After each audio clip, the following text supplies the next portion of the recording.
जय भगवान श्री कृष्ण जी, जय प्रभु श्री राम जी, हर हर हर महादेव।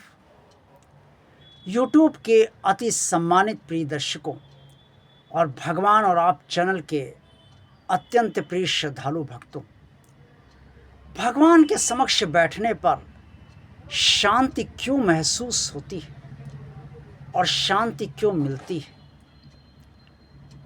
शायद आप सबने इस बारे में कभी सोचा हो या ना सोचा हो, या समझने का प्रयास किया हो या ना किया हो। आज की वीडियो में मैं आपको यही बताना चाहता हूँ। हम सबकी जो इच्छाएं होती हैं वो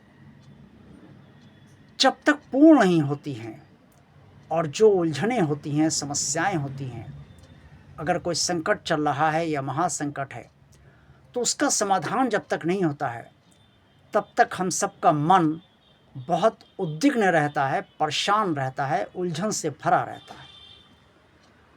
और इस उलझन से प्रभावित कौन होता है? प्रभावित होता है हमारा मस्तिष्क, हमारा दिमाग।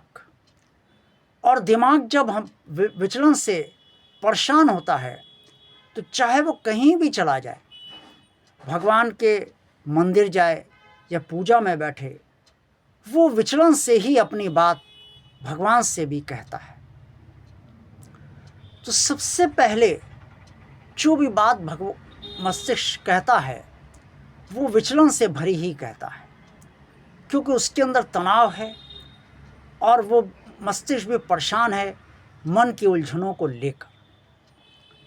इससे जो पहली बातचीत भगवान से होती है, ये जो पहली व्यथा या पहली समस्या हम भगवान से पहली बार कहते हैं तो वो उलझन से भरी ही कहते हैं।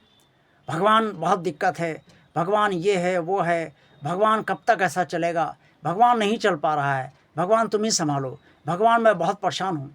ये सब जो वाक्य हैं वो सब दिमागी उलझन से भरे होते।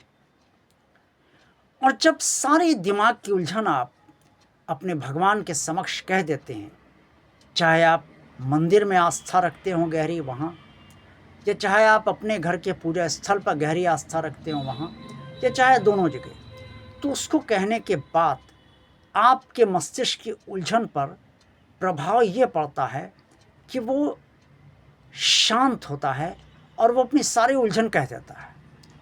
क्योंकि मस्तिष्क विचलन की स्थिति में क्यों आता है? वो इसलिए आता है कि अपनी बात किसी से कह नहीं पा रहा है, कहे तो किससे कहे, और मन भी यही सोचता है किससे कहें, कहाँ समाधान लाएं।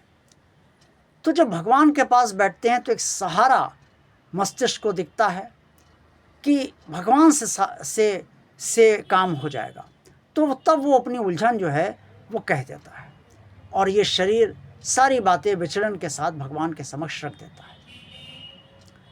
धीरे धीरे जैसे जैसे थोड़ा सा समय बीतता है पूजा स्थल पर या मंदिर में, उसके बाद चूँकि मस्तिष्क शांत होता जाता है तो हृदय की भावना उस समय फिर जागृत होती है।